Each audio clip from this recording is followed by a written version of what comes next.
Hello everyone and welcome back to UGC NET mentor. I hope you all are doing well. Guys, आज की इस video में हम बात करने वाले हैं पीएचडी अगर आप करना चाहते हो इग्नू से तो कितनी फीस आपको पे करनी होती है, कितना टाइम ड्यूरेशन रहता है, आई मीन मिनिमम टाइम कितना होता है पीएचडी का और मैक्सिमम कितने टाइम में वहाँ पे आप कंप्लीट कर सकते हो। ये जो डिग्री आपकी रेगुलर है या डिस्टेंस मोड से कराई जाएगी। और इसके अलावा जो एक क्वेश्चन सबसे ज्यादा पूछा जा रहा है दैट इज फेलोशिप, क्या हमें स्कॉलरशिप या फेलोशिप वगैरह मिलेगी। तो आज के इस वीडियो में आपके इन सभी क्वेश्चंस का मैं आंसर करने वाला हूं। सो मेक श्योर आप इस लेक्चर को एंड तक देखें ताकि आपको हर चीज अच्छे से क्लियर हो जाए। इस वीडियो को देखने के बाद आपको इन क्वेश्चन से रिलेटेड कोई डाउट नहीं रहेगा।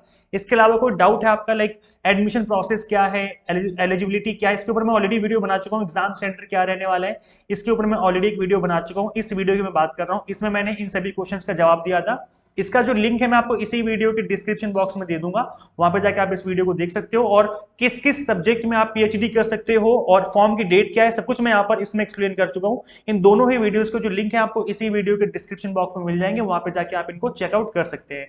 अब जो मैंने जिस टॉपिक के लिए मैंने इस वीडियो को बनाया तो चलिए स्टार्ट करते हैं।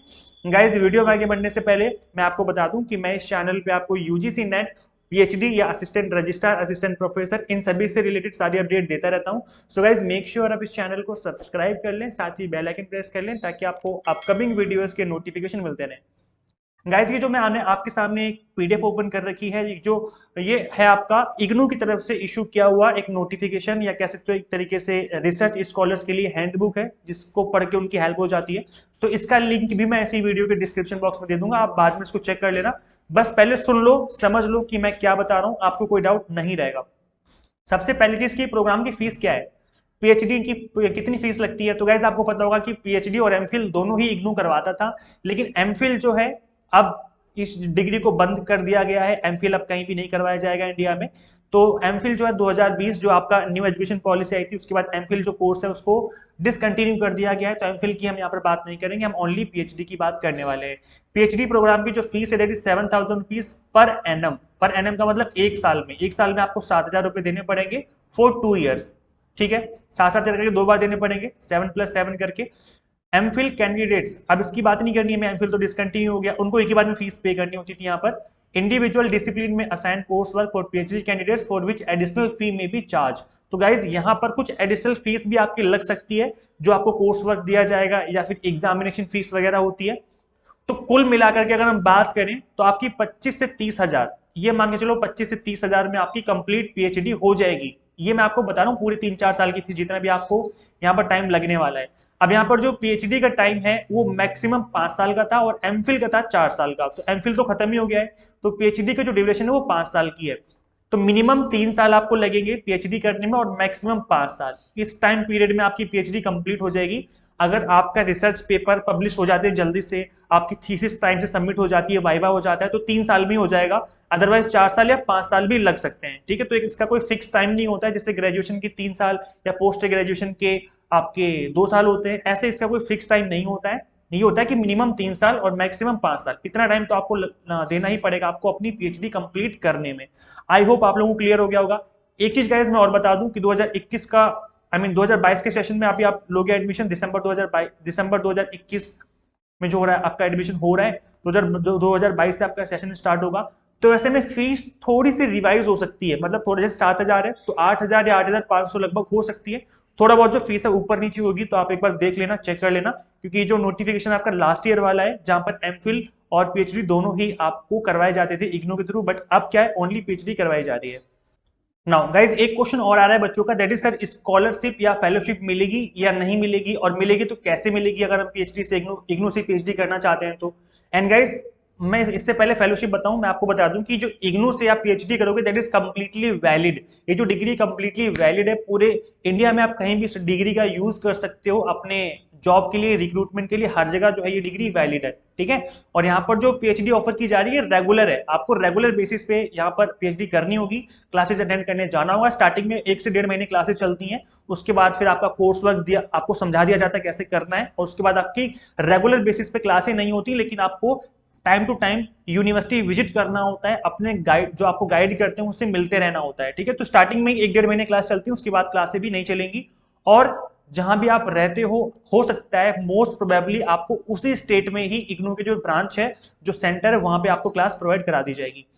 गाइस अब हम बात कर लेते हैं स्कॉलरशिप की। तो स्कॉलरशिप के अंदर यूजीसी नेट अगर आप क्वालिफाई करके बैठे हो, अगर आपने यूजीसी नेट क्वालिफाई नहीं किया है तो भी आप इस फॉर्म के लिए अप्लाई कर सकते हो, बिकॉज यहाँ पर एग्जाम आपका कंडक्ट किया जा रहा है। एग्जाम में जो बच्चे पास होंगे उनका एडमिशन होगा। तो अगर आपने नेट क्वालिफाई नहीं किया तो भी आप अप्लाई कर सकते हो। मैं यहाँ पे बात कर रहा हूँ आपकी स्कॉलरशिप की। तो गाइज अगर आपने यूजीसी नेट क्वालिफाई किया हुआ है या फिर गेट किया हुआ है, GEST एक्सेट्रा जो भी एग्जाम होते हैं वो अपने क्वालिफाई करके रखे हुए हैं, and have been awarded fellowship, और आपको अवार्ड फेलोशिप मिला हुआ है, this and such other agencies are welcome to enrol for doctoral studies at IGNOU. और अगर आप इग्नू में लेते हो एडमिशन तो आपको स्कॉलरशिप मिलनी स्टार्ट हो जाती है। जैसे मैं बता दूं, सपोज करो आपने एनटीए यूजीसी नेट क्वालिफाई किया, तो बच्चे रिजर्व कैटेगरी जो रिजर्व कैटेगरी के हैं, जैसे कि ओबीसी हो गए, SC ST हो गए, या जो पीडब्ल्यूडी कैटेगरी के हो गए, इन बच्चों का अवार्ड लिस्ट में नाम आ जाता है, मतलब स्कॉलरशिप अवार्ड लिस्ट में ऑटोमेटिकली नाम आ जाता है, आपको अलग से अप्लाई नहीं करना पड़ता है। ये जो लिस्ट होती है आपकी एनटीए की वेबसाइट पर अवेलेबल हो जाती है। मैं इन सभी से रिलेटेड आपको जो है अपडेट देता रहता हूँ, सो मेक श्योर आप इस चैनल को सब्सक्राइब जरूर कर लें, बिकॉज अपकमिंग डेज में मैं हर तरह की लिस्ट जो है आपको उनकी नोटिफिकेशन देता रहूंगा। तो जैसे आपका एग्जाम खत्म होता है, जैसे एग्जाम कंप्लीट होता है, उसके बाद क्या करते हैं ये लोग, एक और लिस्ट बनाते हैं, मतलब जो एग्जाम पास हुए हैं उनके अलावा एक लिस्ट और बनती है, जिसमें वो स्कॉलरशिप बताते हैं किन किन बच्चों को स्कॉलरशिप मिली है। तो यहाँ पे अब आपको अप्लाई नहीं करना होता, वो ऑटोमेटिकली आपका नाम, आपका जो रोल नंबर है उसमें आ जाता है कि आपको स्कॉलरशिप अवार्ड की गई है, अब आप फटाफट से कहीं एडमिशन ले लो पीएचडी में। तो जब आप एडमिशन ले लेते हो तब आपको आपको यहाँ पर जो फेलोशिप है वो मिलनी स्टार्ट हो जाती है। ठीक है, एक तो तरीका स्कॉलरशिप लेने का ये है। और जो जनरल कैटेगरी के बच्चे हैं उनको जेआरएफ क्वालिफाई करने के बाद मिलती है स्कॉलरशिप। इसके अलावा गाइस अगर आपने नेट भी क्वालिफाई नहीं किया है या जारे भी क्वालिफाई नहीं किया है तो भी यहाँ पर फेलोशिप मिलती है, जो कि इग्नू की तरफ से मिलती है। इग्नू रिसर्च फेलोशिप के नाम से जानते हैं इसको हम। ये भी आपको मिल सकती है अगर आप एडमिशन लोगे। ये मिलती है फुल टाइम पीएचडी स्टूडेंट्स को जो कि इग्नू में फुल टाइम कर रहे हैं, चाहे आप जनरल कैटेगरी हो चाहे रिजर्व कैटेगरी हो, सभी के लिए जो है स्कीम अवेलेबल होती है। The objective of this scheme is to provide opportunity to full time research students, जो आप फुल टाइम करोगे यहाँ पर उनके लिए रहेगी। No other financial support to undertake research leading to PhD degree. अगर आपको कहीं और से सपोर्ट नहीं मिल रहा है, जैसे आप कोई जॉब नहीं कर रहे हो, है ना, या कोई आपकी गवर्नमेंट जॉब में नहीं हो, तो उस केस में आपको यहाँ पर जो गवर्नमेंट है आपकी हेल्प करती है, लाइक इग्नू आपकी हेल्प करता है, आपको स्कॉलरशिप दिलवाता है। और अगर आप कोई गवर्नमेंट जॉब में हो तो वहाँ पे आपको स्टडी लीव मिल जाती है, लेकिन फिर भी आपको पैसे मिलते रहते हैं। तो ऐसे बच्चों को यहाँ पर स्कॉलरशिप नहीं मिलेगी। कहने का मतलब ये हुआ कि आपके पास कोई जॉब नहीं है और पीएचडी करने आए हो तो आपको ये स्कॉलरशिप मिल जाएगी। अब कितने पैसे मिलते हैं ये देख लेते हैं। यहाँ पे देखो साफ साफ लिखा हुआ है that the value of the award is 5000 rupees per month. 5000 रुपए हर महीने आपको मिलेंगे for all the 3 years presently. Starting के 3 साल तक आपको यहाँ पर स्कॉलरशिप मिलती रहेगी, लेकिन स्टार्टिंग में 2 साल तो आपको कंटिन्यू मिलेगी, और थर्ड ईयर मिलेगी आपको तब जब आपका जो वर्क है वो सेटिस्फैक्ट्री होगा। देखो लिखा हुआ है the research work is found satisfactory. अगर आपने काम अच्छे से किया है, रिसर्च पेपर लिख रहे हो, तो आपको तीसरे साल भी मिल जाएगी। अगर आपका रिसर्च पेपर आपने नहीं लिखे हैं, आप सही से पढ़ाई नहीं कर रहे हो, तो आपको तीसरे साल नहीं मिलेगी, आपको केवल 2 साल तक मिलेगी। ठीक है, एक तो ये रिसर्च स्कॉलरशिप हो गई। इसके अलावा एक और है इग्नू में, मैं उसके बारे में बता देता हूँ, उसका अमाउंट कितना मैं ये भी बता दूंगा।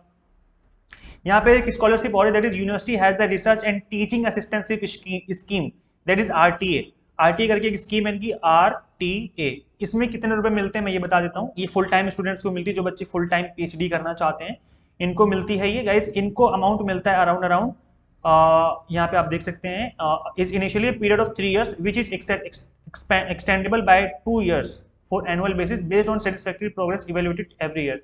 There is no provision for extension beyond 5 years। मतलब 5 साल तक आपको ये अमाउंट मिलेगा।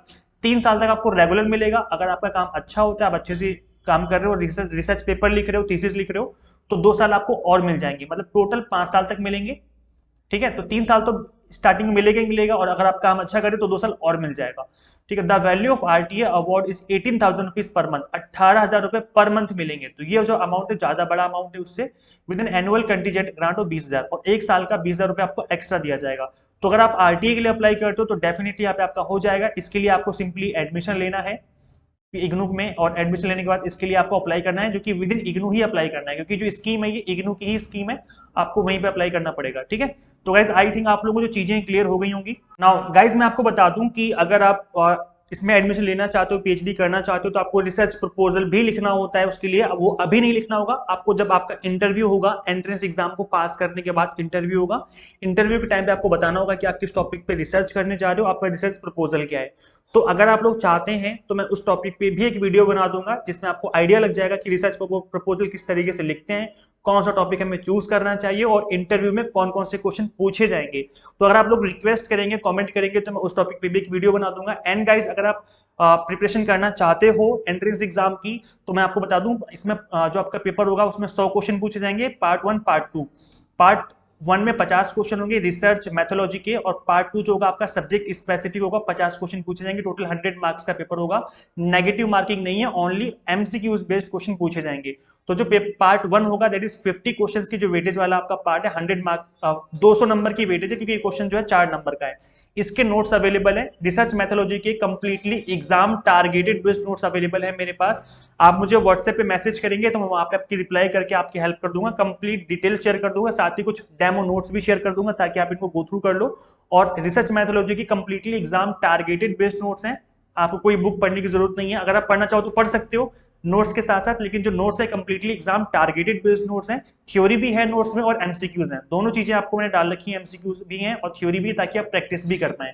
तो इन नोट्स के रिगार्डिंग आप मुझे व्हाट्सएप नंबर पे, डिस्क्रिप्शन बॉक्स में नंबर गिवन है, वहां पे आप मुझे व्हाट्सएप पे मैसेज करना, क्योंकि कॉल प्रेफरेबल नहीं है, मैं क्योंकि लेक्चर भी लेने होते हैं, तो इसलिए आप मुझे व्हाट्सएप पे मैसेज करेंगे तो डेफिनेटली आपकी रिप्लाई करके मैं हेल्प कर दूंगा, साथ ही डेमो नोट्स भी शेयर कर दूंगा। गाइज, इस वीडियो में इतना ही। कोई डाउट है, कुछ पूछना है तो कमेंट कर देना, मैं वहां पे आपकी रिप्लाई करके हेल्प कर दूंगा। सो गाइज, इस वीडियो में इतना ही, मिलते हैं नेक्स्ट वीडियो में। Till then keep watching UGC NET mentor. Thank you so much.